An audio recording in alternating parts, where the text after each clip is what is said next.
large. It's you hard got, to you got get. Europe, So now we're you in. got Africa.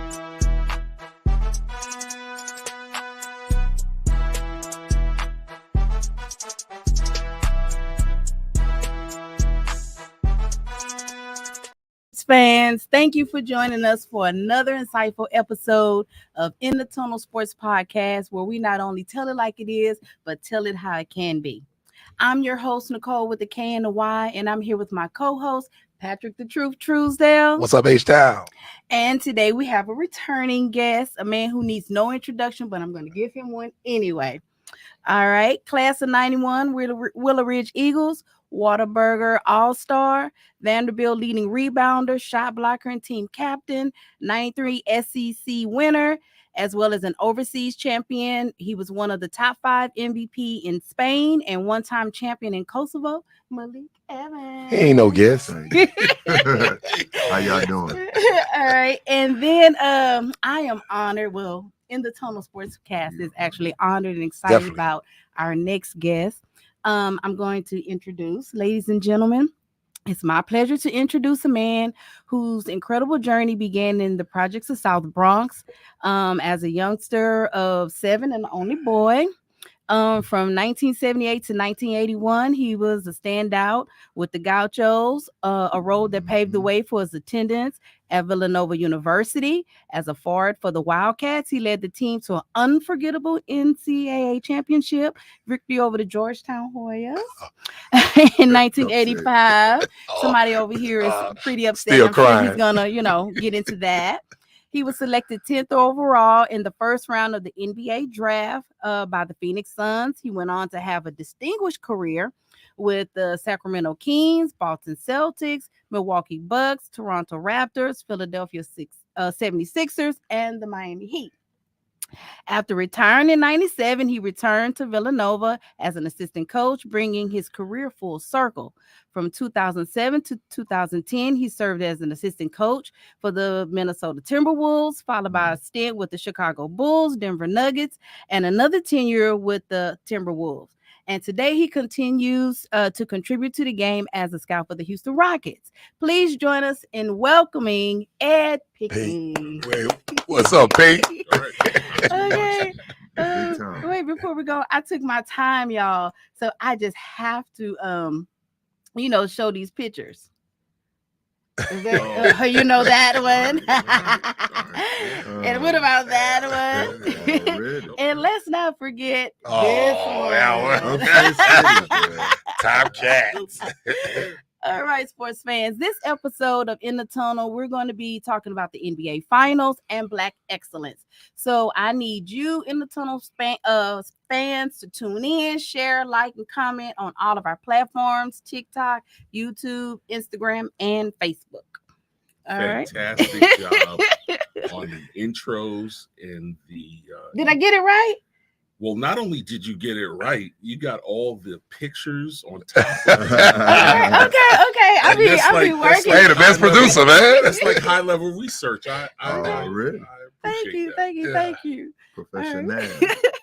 So I'll walk you through as we go because we have different segments of the show and everything. So the first segment is we got to pay the bills. All right. So this episode is brought to you by Overstreet Law Firm. Facing a legal storm, unsure where to turn? When you want your criminal case dismissed, there's only one name to remember: Brian E. Overstreet, the bow tie lawyer. From minor charges to serious allegations, Brian Overstreet is the answer when the odds seem stacked against you. With 25 years of experience and a track record of success, Brian is the defender that you need in your corner. Remember, when you're in legal trouble, don't stress, just call the best, the bow tie lawyer, at 281-820-4LAW, and let the Overstreet Law Firm fiercely defend your rights. All right. So guys, one of the things we're going to start out with, it's not always the best, but we always like to pay honor and homage to people who are now on the horizon, as we like to call it. And the first person we would like to talk about, we're paying tribute to 6-time All-Pro 2013 Hall of Fame inductee Larry Allen. Larry Allen died unexpectedly Sunday while on a family trip in Mexico. Allen was drafted by the Cowboys in the 1994 draft out of Sonoma State, and he became one of the best interior linemen of all time. He played 176 games with the Cowboys and spent the first 2 years of his career in 2006 and 2007. Spent the final 2 years, my mistake, 2006 through 2007 with the San Francisco 49ers. He was a Pro Bowler 11 times, and on the Cowboys, he won the 1995 Super Bowl.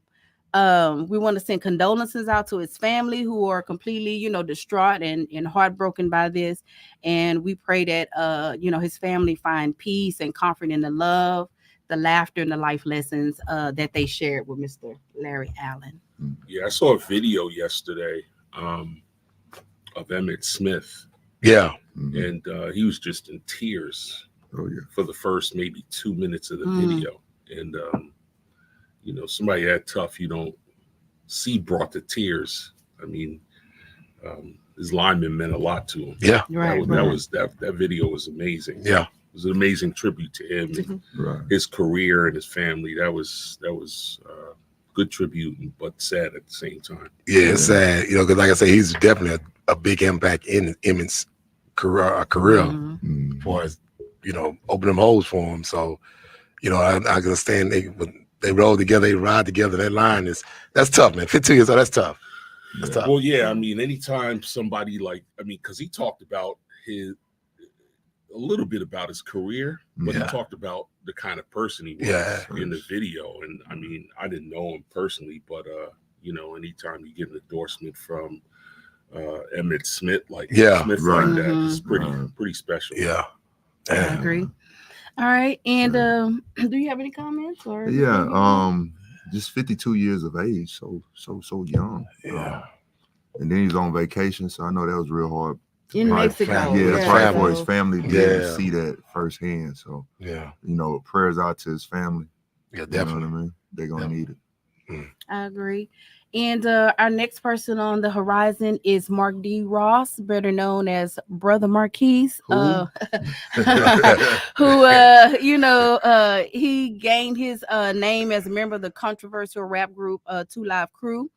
He was originally from New York, and he moved to Miami in 1986 to be able to join the group. And 2 Live Crew, they made hip hop history as the first musical act to have parental advisory stickers placed on the album. I remember those days. I'll talk about it in a minute. But during his time with the group, Brother Marquise and his bandmates fought legal battles over the explicit nature of their lyrics. Their album, as nasty as they want to be, classics. He's a songwriter too. Right. It was banned. Yeah, it was banned in the USA before the ruling was eventually overturned. And Brother Marquise has also created, and I kind of forgot, but he's also creating the iconic catchphrase, "I got 99 problems, but a B ain't one." And it was first appeared on 2 Live's Crew Table Dance. And then the line was later popularized by Ice-T in 99 Problems. And then it was given a whole new life with Jay-Z.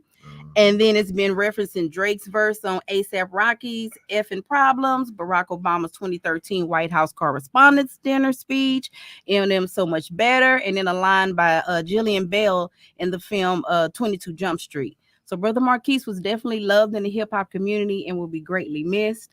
And what was interesting when I was reading up on it about Uncle Luke, we all know Uncle Luke, and he said that him and Brother Marquise had just got back together and kind of started talking because they were fighting back to get their catalog back because it actually has been stolen from them. So, that's kind of interesting. Aspect that they were banned, and it was like, oh, I remember at that time that's the devil's music and all kind of stuff like that. And now, bend it over and make that coochie breathe. It's just, common language nowadays. So it's very interesting. It's very, No, it's unfortunate. Luke is they're both icons. Yeah. Luke has been, he's coaching football now. Yeah. So he's sending a lot of young men to college and stuff. And I know he's a mentor for a lot of young rappers and stuff. Being from the Bronx, rap music is like in your blood, like in a big way. That's and stuff. So that's where it started, right? Heck yeah. I mean, there's arguments. They say the bridge. They say the bridge. I mean, yeah, because I mean the rap game and you know, a name that's kind of synonymous with rap is DJ Kool Herc. They say he really started rap and stuff, but the origins they say are in the Caribbean. They say so. The Caribbean and the Bronx, they always argue about who actually started rap music. But those two guys, I mean, you know, people always leave a mark. They left a mark. They left a mark in the history of rap and music. Because I was gonna ask you, who's your favorite rapper out the Bronx, and who's your favorite rapper from New York? Period.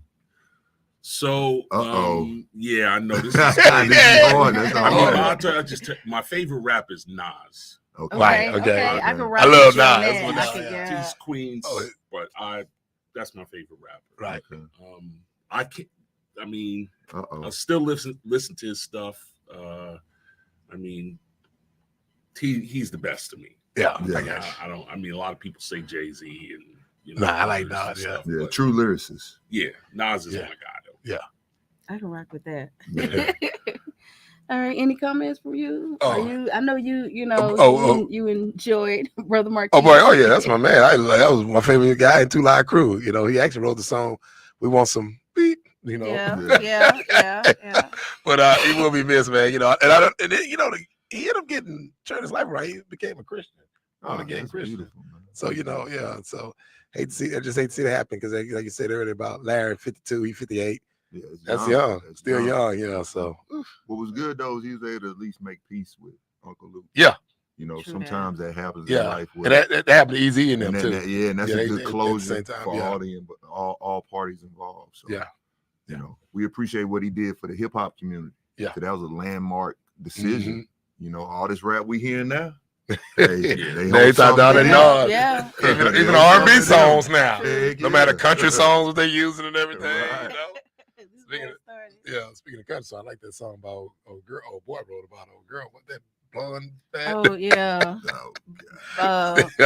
Bad build. What song? They got about five. We're not even going to leave that right now. So all right, guys. So we're gonna move on to our hot shots. All right, we are in the NBA Finals. All right, and so the first game is Thursday, if I'm correct. And then it's the Mavericks and the Boston Celtics, game 1. So, Malik, I'm going to start with you. How do you think the NBA Finals matchup will be won on the court? Wow, that's a good one.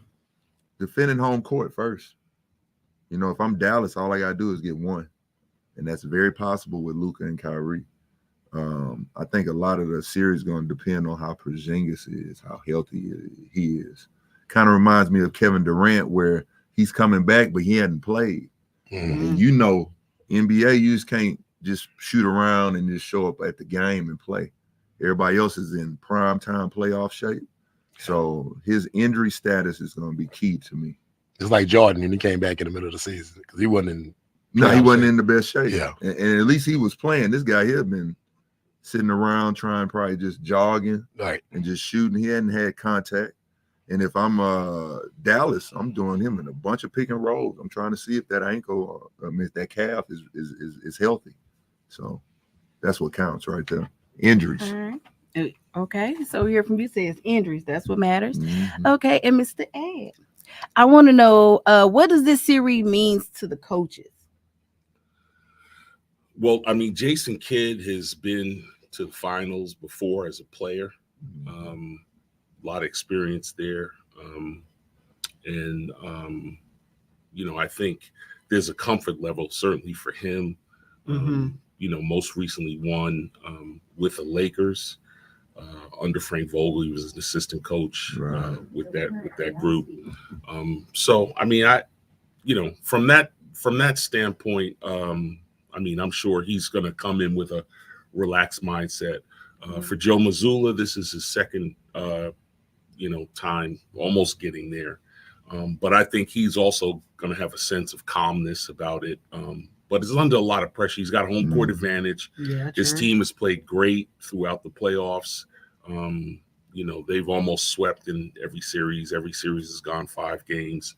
And it's interesting you bring up Porzingis because they've been able to win each series without him. Mhm. So I think, going into the series, Porzingis obviously has a lot to prove against his old teammates in Dallas. True.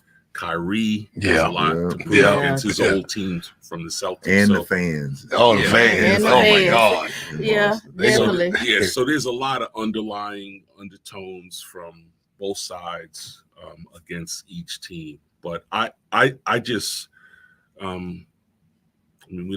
we didn't ask about picking a winner and stuff. Well, that was gonna come next, but since we're here, just go. You know what's coming. I was gonna come next with that. Yeah, so. I mean, I lean towards the Celtics. I mean, they've had the best record all year. If you look in the last 2 games that they played against Dallas, they won both games during the regular season. Wow. The last game after the trade that Dallas made, I think the Celtics beat them by 28. And, when that's in your head, even though it's a new series, because Dallas is playing great basketball, that always is kind of in the back of your mind a little bit when somebody can beat you that bad. True that. So who do you have? I'll go back to you. Who do you have? I'm going to go back to the injury for me because I think if Porzingis is can't play, I really believe Dallas can upset him. Okay. If Porzingis can play, I got Boston probably in 5 or 6 because he's gonna be able to neutralize that the alley-oop play. And always remember, Boston got 4 guys that can switch. So you got 4 guys that can guard Kyrie or Luka in White, Drew Holiday, Brown, and Tatum. So what they missing is rim protection. Because outside of that is what you got Al Horford, 6'9", stretch the floor. But I need Porzingis out here because he's going to have a mismatch problem in the post. He shoots threes, block shots. I think that's the key right there because of how good Dallas is playing. So he got to be healthy. Got to be healthy. All right. And for you, Truesdale, I want to ask you, like Urban going back to Boston, will his laser focus and motivation, will it be enough to, Yo, he gonna have to go. He got to go there ready because that Ed, that fan, Boston Garden. I mean, hey, them fans are rowdy. So he pissed a lot of people off in Boston. Yeah, he did. So you're gonna see a lot of boos tomorrow night when he come out in the lineup, but. He's gonna have to, it's gonna be real interesting. But I mean, the boy is the best point guard. He finally got off his trip, and he's the best point guard in the league. So he's a big impact for the football. I think that motivates him. Yeah, that's what I said. Yeah, like I think the louder the crowd is in That's Boston, what I'm thinking. that gets him going even more. Fuels his juices. Yeah. He and Luka, I don't like. There are scenes on social media of Luka's old team in the arena they played in Europe. Oh yeah, And that's different. Yeah, that's a different atmosphere. How crazy is that atmosphere? Right. I've never seen that live. But those are of arenas like size of a high school gym, huh? They're pretty small. You have some recent now. I think Belgrade's Partizan and them. Their gym probably fits 13,000. But the deal is no one's sitting down. They're doing flares. They're jumping up and down, throwing coins. Throwing coins. Hey, fireworks on the court. Wow. They'll throw fireworks on the court while you're shooting a tech. All kind of stuff. So, yeah, he's not going to be fazed by that. Now, one thing is I don't think Kyrie's beat Boston, has he? Isn't he 0-10? Someone said that he's 0-10 against Boston. So, no, they've well, in the playoffs, not the playoffs. Conference finals and stuff. Right. I'm more the NBA finals. But yeah, when he was in Brooklyn, the Celtics swept them and then lost the following series to Miami. Right. But he's had a tough time. But I think like he's in a totally different mindset. I think. Yes, he is. My thing is like if Luka and Kyrie, they combined in the last series, the last game, 78 points against Minnesota. The two of them. Yeah. I mean, huge game. That is true. He had 20 points in the first quarter. What's the chance of that happening all the time? What are the other guys doing? Right. Is my question. Like they have to. Well, that makes PJ Washington that much more important. They have to perform. Now, those guys, you wonder if they can perform under experience. That kind of they haven't had that experience. Because Horford's been there. Right. Yeah. Drew Holiday's been there. And the champion. White's been there. Yeah. Right. Tatum, Brown. Yeah. They have a lot of experience. So I don't know. I think it'll be interesting to see how the game one goes, but I just lean heavy with Boston. Yeah. My heart says Dallas. You from Texas, right? I'm from Texas, but my mind says Boston because of, like you say, the way they won, how it stacks up.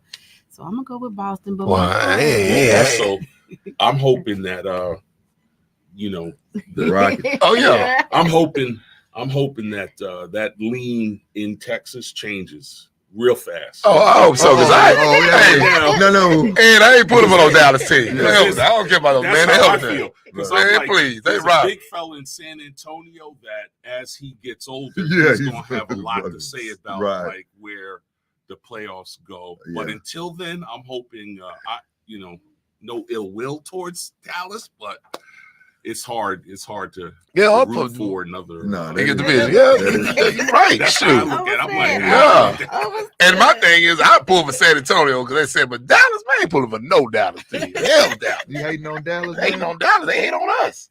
Nah, you can't get a Cowboy fan and talk about the Texas game this year. They know what's going to happen. November 18th. Hey, they keep talking 96 and before. Shoot. All the championship 96 and before. Man, yeah. All right, so guys, I want to flip the coin a little bit and talk about the WNBA for a second.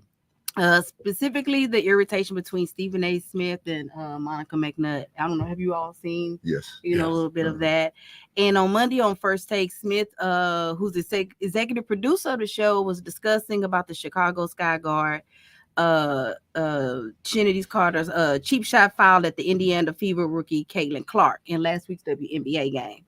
And somewhere during the discussion, the conversation took a turn to Monica McNutt. She made the comment that First Take should have been talking about the WNBA, that this isolated incident, like about 3 years ago, this isolated incident is now bringing, all this attention and spotlight to Caitlin. And then it came up about jealousy because she has a $28 million shoe deal, before she even hit the pros and stuff. And so McNutt was like, yeah, there probably is some jealousy, but it's more about, since she's made her debut, Caitlin and stuff like that, there's been a large, loud push and stuff like that. It's like her against everybody else and stuff like that.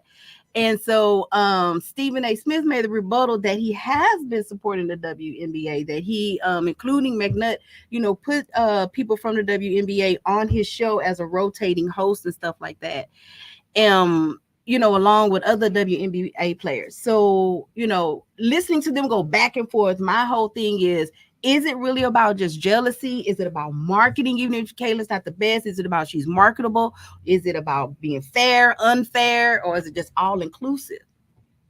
I feel this way. They think she's put the market high on WNBA. I haven't really been keeping up with it, but I started looking at it now, and it ain't just because of Clark either, though. Because I like the girls at LSU and everything, but you can't but to see it because they put so much attention on her and everything. My thing is, I think it's a little jealousy going on. Like, they try to call her the GOAT, and she nowhere near the GOAT because she didn't win a championship. I mean, with so many people you can name, Swoops, Cheryl Miller, all them. But she's not one pick, of course, marketing. I know how they look at it. But I would say is some kind of jealousy going on because, the way that girl, that was unnecessary to me. And I know it's going to be tough. She's going to have to get in there because Mike got beat up his first couple of years. But my thing is this. Where's the coach? Where are her teammates? Yeah. If things happen like that, and you know this too, Malik. If your star player, somebody gonna come out the bench, somebody gonna be the dirty working son. Mm-hmm. Where are they? And that was not even questions that was raised. Where are they? Yeah, where are they? They not even nobody come out. Listen, the way she got hit, somebody, you can't tell me. Somebody would have came out the bench when you was playing in the league, and you too, Malik. Somebody would have came out the bench. That's a bench clearing. Yeah, that's different in our generation. Yeah. That's totally different. I don't condone that kind of behavior on the court. We don't condone. I will say this, though. If you rewind the clip back further, they had words before that play. And an inadvertent elbow too. So yeah. So you know, not the whole clip has actually been shown, the interaction between those two and what initiated that actual. So they're not just talking about the whole thing. So you only saw a portion of it. Right. Because Caitlin got it with an elbow accidentally. It wasn't inadvertent. Right. And they talk. Yeah. Now, I'm not saying that that's right to retaliate to retaliate that way. But like that's not gonna end. Yeah, it's not gonna no, it's not gonna continue to go on. The next, you know, I think the next game they played was against New York. They lost by 4. I mean, like this is gonna continue on and on and on. You know, just based on her notoriety and the contract she's getting. Yeah, I mean, we all saw like Detroit against Jordan and what that was. Oh yeah, that was jealousy.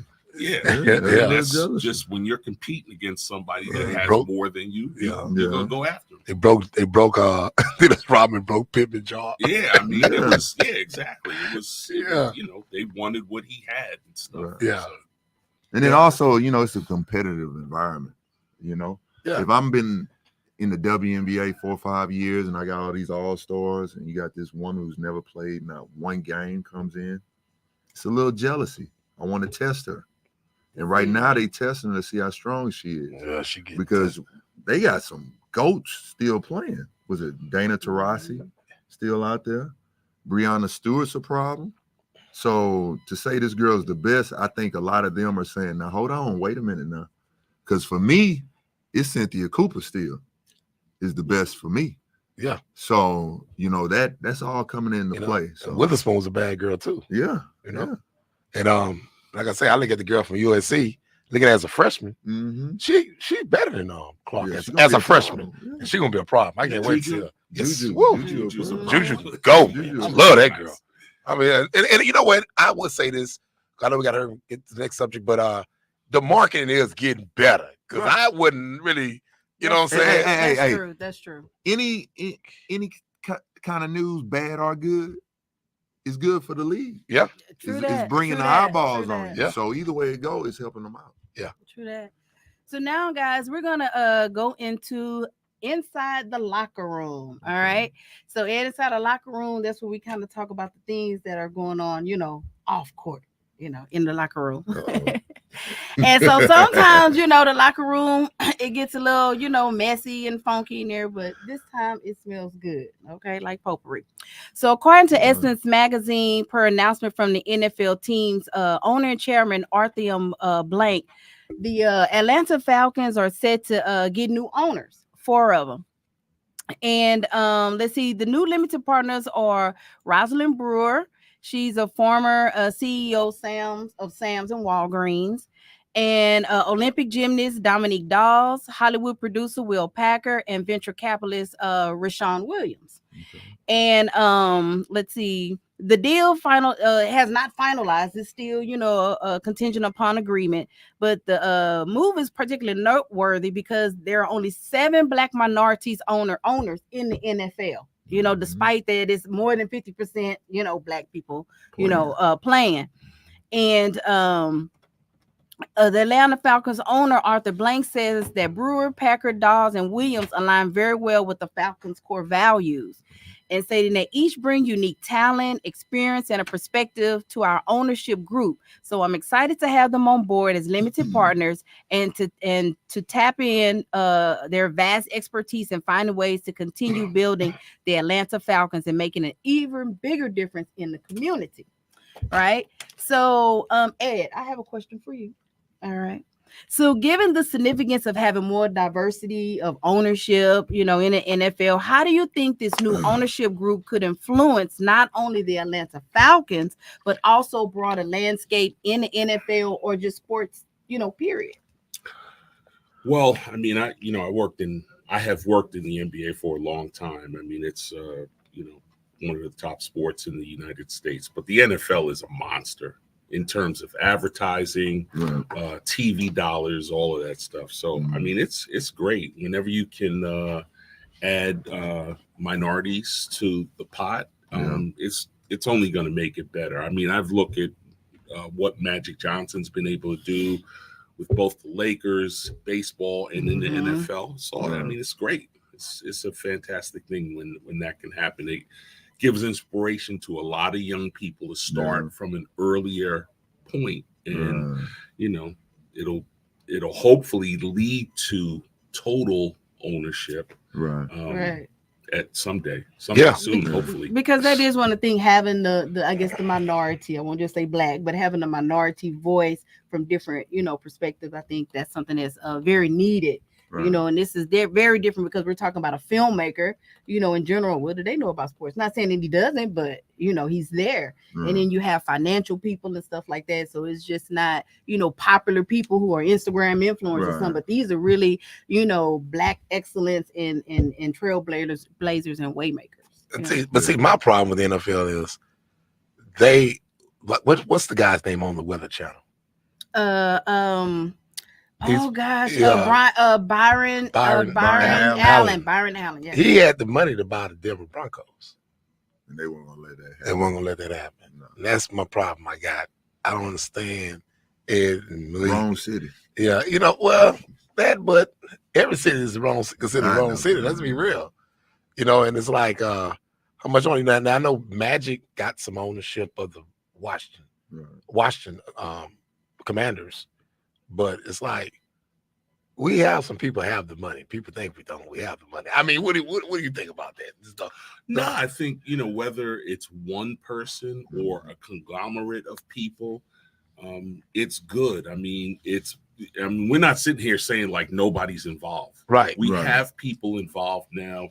They're going to be able to help someone in the future when they want to get involved and get their ownership. And I mean, it's unfortunate about Byron Allen. Yeah, it is unfortunate. But again, I think, maybe he takes his money elsewhere and gets involved in another situation. I hope that happens. The money is there, and it's unfortunate. Here we are, 2024, and we're talking about this. But it is a start. It is a start, and hopefully it'll lead to big. But you know what's crazy? Growing up, I always thought baseball was the most controversy when it came to race. Right. But Nashville's on the urge of getting in their own black-owned baseball team. Quite a scale. I heard they was trying to get a baseball team. Yeah, and it's it's getting ready, it's growing fast. It's gonna be big in Atlanta in about 4 or 5 years. Because they got the casinos too, so it's hot. Yeah.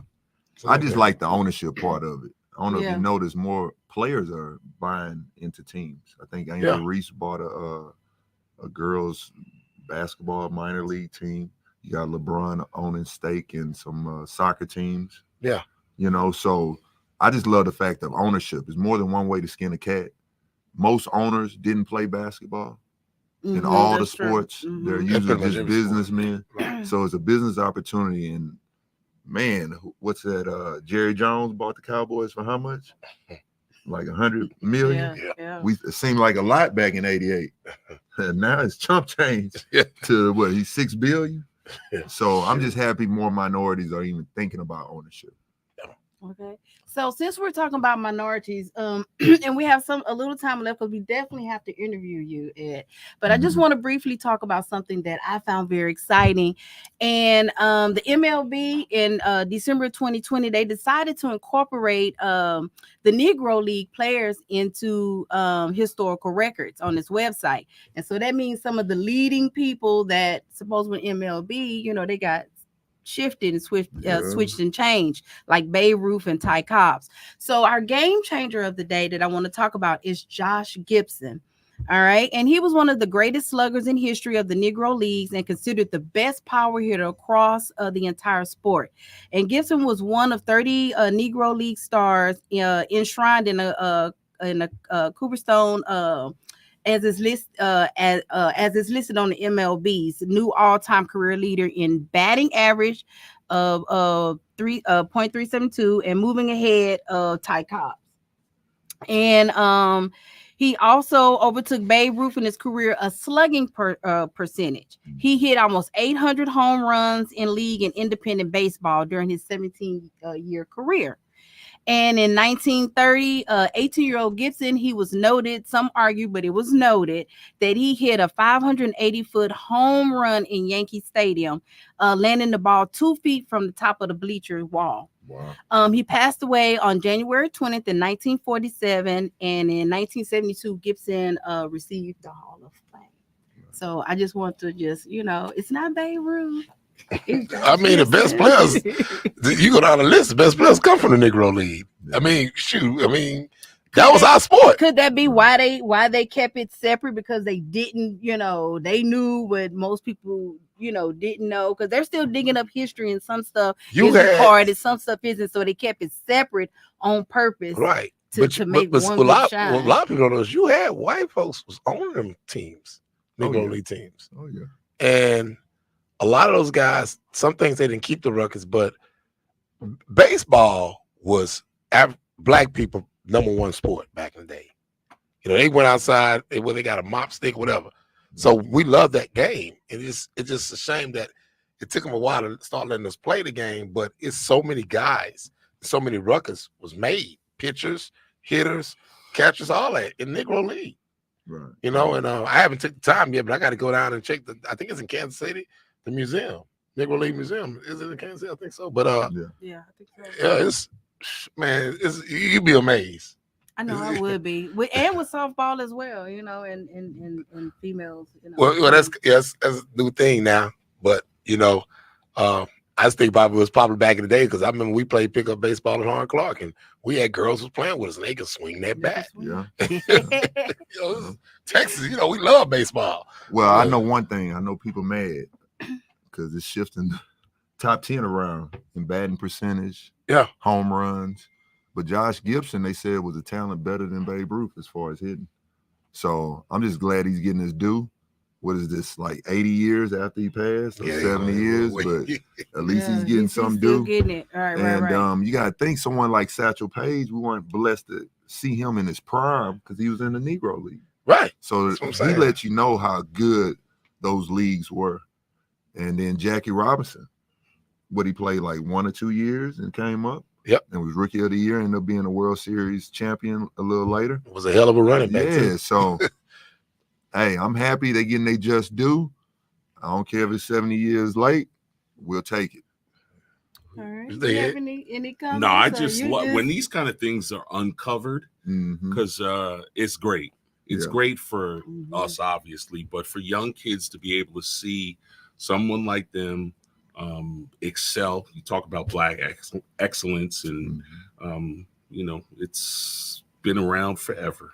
I mean, true that. Unfortunately, a lot of things like that haven't been uncovered. But I heard about this earlier last week, and his acknowledgement and the combining of all the records. I mean, it's and it's still more to be uncovered. Right. So that's the way it should be, and it is now. Yeah. And now younger kids will be able to say, "Hey, look." I mean, they'll be able to tell the truth. Now, what's the commissioner's name? Manfred? Is it Manfred, the Major League commissioner? Sure. Hey, shout out to him because I ain't think he would do anything like that. In your lifetime, did y'all think this was gonna happen? No, I didn't think they'd get a roses. No, I didn't think that. Yeah. So, shout out to him for that. So now all things are possible, right? Yes. So we have like about 10 minutes left. So we're going to take this time to interview our special co-host. And there's so much, about your life and career that it will probably take just 30 minutes just to scratch the surface. So even though we don't have that much time, I still would like to dive in as much as possible. And because I feel like I can definitely learn and grow, after doing research on you and everything. You are a very interesting man. Oh, he big time. Big time. And we'll see how big time June 26th. Oh, June, the draft. The draft. Yeah. We'll see. So let's start to go a little bit back and then we'll go forward. So it's 1972 and you are officially a New York Gaucho. Right? Okay. All right. So what was it like being a Gaucho, and how did your time with the Gauchos influence your development as a player, and a person? And what impact did being part of the team have on your life path? Well, it was great for me to play in that system. Your foundation is always really important in getting building good habits. I always tell that to kids when I'm talking to young players and stuff. And I had a great foundation, great coach, and fantastic teammates with the Gauchos to play with. But it was like the origin of like AAU basketball. We traveled around.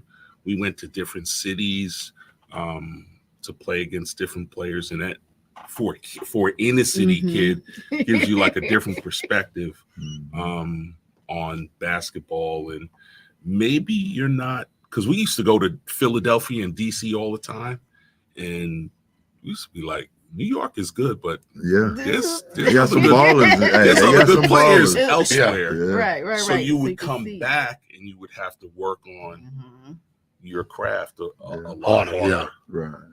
That in turn gives you other opportunities when you have other people that are working hard like that in the sport. Okay, you have any questions? Man, that program. Ready to go to Georgia? It's legendary. That Gauchos, that's definitely, the guy that owned it. It's amazing. It's an amazing story because I watched it on back in the days. I mean, they I don't know how many. They're still producing both men and women's. Their women's program is fantastic. But in the South Bronx, they had a gym. You could go inside the gym. You could lift weight. I mean, we didn't. There wasn't any place you had that at that high of a level. We had that when I was a kid. So now it's like it's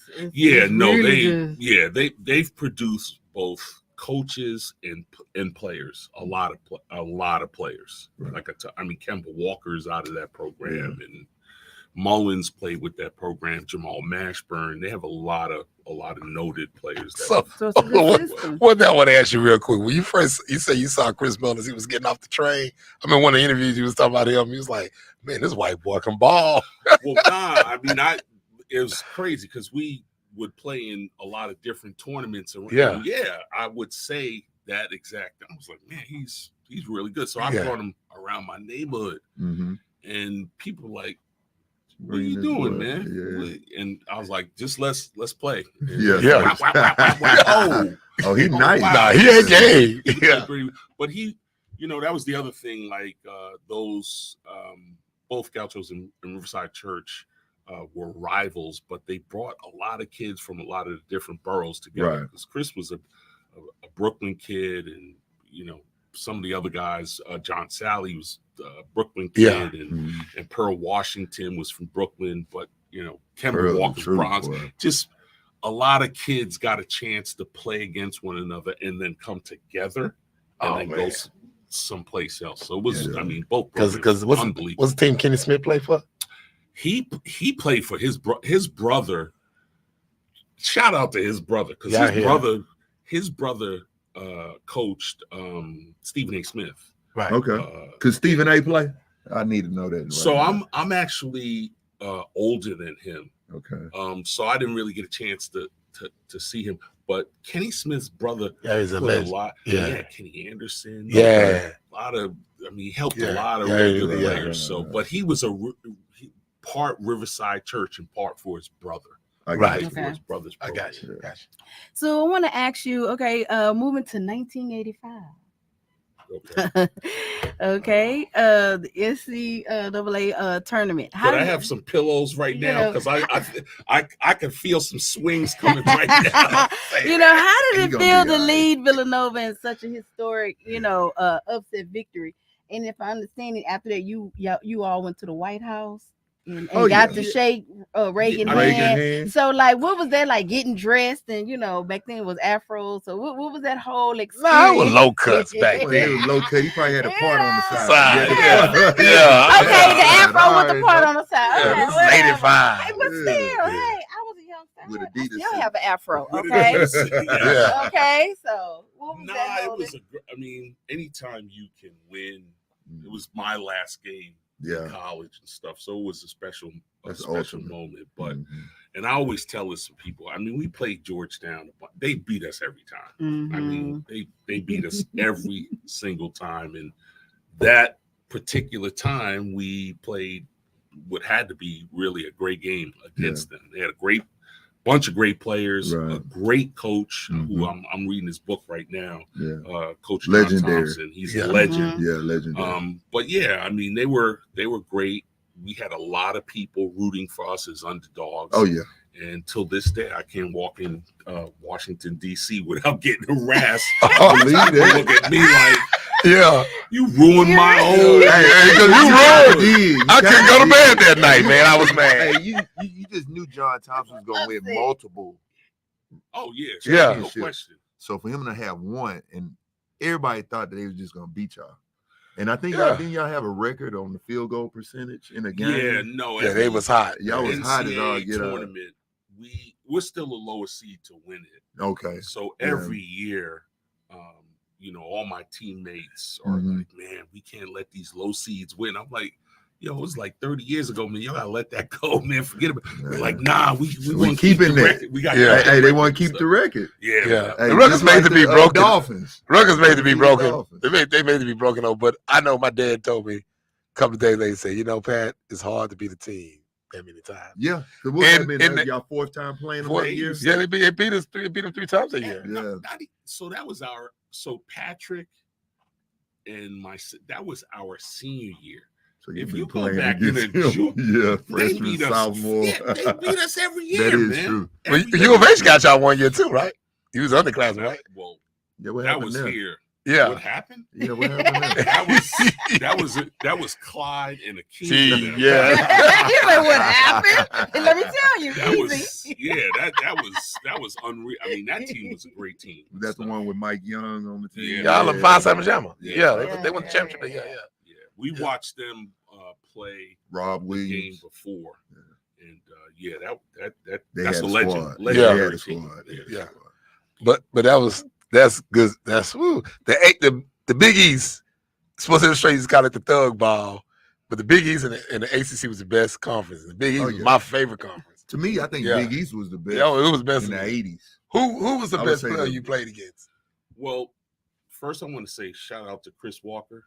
And Conley Brown, my 2 Texas brothers. Oh, yeah. Walk that played at Villanova and stuff, because they would always talk about the history of Texas basketball as it relates to track, football. Right. Yeah. What about rap? They don't talk about rap, but I'm telling you, they talk about track and football. I mean, and we would spend hours upon hours talking about the history of the sports here. And now those guys are elsewhere, and they're like, man, come on, man. Because I love H-Town. H-Town is the best. It's awesome. Are we gonna get a big man? Because we need one, right? We could talk a little bit about the draft. Okay, I got you. Yeah, that's what so let's wrap up with that. We have like about maybe 2-3 more minutes. Let's wrap up. But yeah, I mean, we'll see. I mean, there's a lot of talent in this draft, a lot of good talent, and we'll see. We're in the process of talking about everybody, because there's a room full of people, and everyone has an opinion. And our general manager, Raphael Stone, has to take all of that and make a final choice. So it's we've started that process, and we feel good about our picks from last year. And our I love the picks from last year. I thought we overachieved with that. Come on, man. I got one question. It seemed like it's either the big guy, Cleveland, or they've been talking to some of the guards like Rob Dillingham or Reed Shepard. And I just want to ask what you thought of those 3 prospects. So Klingon is championship, big man. He's really good, talented. Probably didn't get a chance to show all of his ability because he can really shoot the ball. Dillingham is like just a straight bucket, score the ball, and then Shepard is a shooter, can really spread the floor, and plays a little point guard as well too. So I can't speak on behalf of the other people that are going to be in it, but that's kind of like the process we go through now. We'll look at all of them. Everybody's watched film for like almost every game that they've played, and we'll come up with a decision. Research and analysis. Now I got one other question. Anybody internationally surprise y'all of late? Just international. Someone that question. probably like people here haven't heard of. You know what I mean? Probably. So France is going to play a big part in this draft because they have a number of players all throughout the draft. But there's a young man that plays in Cholet who's very talented. I'm not going to mention his name because I can't, but he's 6'9", long, athletic, can shoot the ball. Yeah. There's another gentleman out of Australia who's also from France, who's also big and talented. So all these like long, lanky bodies, that's what it's saying, guys that can handle a ball and score it. So those guys are going to have an impact on the draft and probably go very high. All right. Hey, because what's funny is you look at Jason Tatum. And Jaylen Brown. Yeah. I think 2 other people got picked ahead of him. Yeah. Who were just all right. So the draft is real big. You know, whatever your order is, just pick the best available player. Yeah. So, I think, can't wait. You know, what helps, like, Houston has a really good coach, man. Yeah. Oh, yeah. Yes. I like what he told LeBron. Yeah. Like, the Rockets coach is really good. Yeah. He improves you. He does a great job of individual improvement and instilling a tough. Because now, like when you come to Houston, it's tough. It's like you gotta be ready. You gotta come on. And that's Rafael Stone and Ime Udoka have like infused that in this team, and it's a great thing. So no more like just come here get a win. You got to work for it. You got to work. All right, Truesdale, do you have any closing questions or statements? Or? What was it like growing up in the Bronx? I know at the time when you was coming up, it was, and then you grew up in a house with what 7 sisters? Yeah, but they were all like, I grew up with 2 really because I'm the youngest. Right. The rest of them, but the Bronx was. I mean, it was wild. It was tough. Gauchos helped a lot. Yeah, You know, I mean, it helped a ton. Otherwise, you know, there's all kinds of avenues you can go down and stuff. And many of my classmates went down those avenues. But there's like, I mean, we all know there's a code to the street. Right. Yo, lead the ball players. Right. He got a future. He got a future. Yeah. So I kind of fell into that mold, and escaped a few scraps because I'm telling you, like, I tell my kids all the time and they laugh at me because they're like, that didn't happen. But I can remember remember like sheepskin coats, man. Heck yeah. You had a sheepskin in the wintertime, keep it warm and stuff. Oh, wow. Nice, real I gotta get nice it off coat. it. Okay. I gotta get it up off of you. One day, and I'm like, get stopped by some dudes with like pistols and they come up out the car and I'm like, hey, give us that coat. And I'm staring at and one of the guys, is that it? Yeah, that's it, man. And all got back in the car and just there's a code. But that's if you're in the wrong place at the wrong time. That's gonna happen. Yeah, that's the kind of stuff that would happen in my neighborhood. It was great. Now, what about the parties? Summer parties? Oh, come on out, because I heard stories. Like we were lucky because at my high school, in order to raise money for our uniforms, all the rappers would perform shows, and the proceeds some of the proceeds, not all, would go to some of the team, the sports teams. That's live. I used to hear about stuff like that. That's so it was awesome. So we had like, I mean, everybody come through our high school and perform. I mean, just all the rappers. I mean, it was great. It was a lot of fun to watch them, and you know, they were a part of sports. Right. So your neighbor was over there by B Street. That was one of my favorite movies. It wasn't far. It wasn't far. So, trying to remember the name of this nightclub, the Fever. There's a movie about the disco fever and stuff, because that was not far from my home in Hunts Point and all these crazy places in the Bronx and stuff. Wow. All right, guys. We'll So I have so many more questions. So we definitely have to bring you back and probably do like a one-on-one interview. Like I say, this is a very interesting man. But well, folks, we are at the end zone and we have to end this episode of In the Tunnel Sports Podcast. You definitely got to come back for draft. I mean, after the draft. Yeah. So, yeah, we're gonna get our guy. We get our guy. You got to come because it'll be like the lead up to the summer league. Yeah. Right. All right. Yeah, it's gonna be big. All right. So sports fans, we want to make sure that you like, subscribe, share, and comment, and stay tuned for latest updates and behind the scene content. And remember to stay hydrated and stay sporty. Okay. Yeah, I hope we get a big man. Yeah, because I was wondering, because look, Clean look good, but I'm like,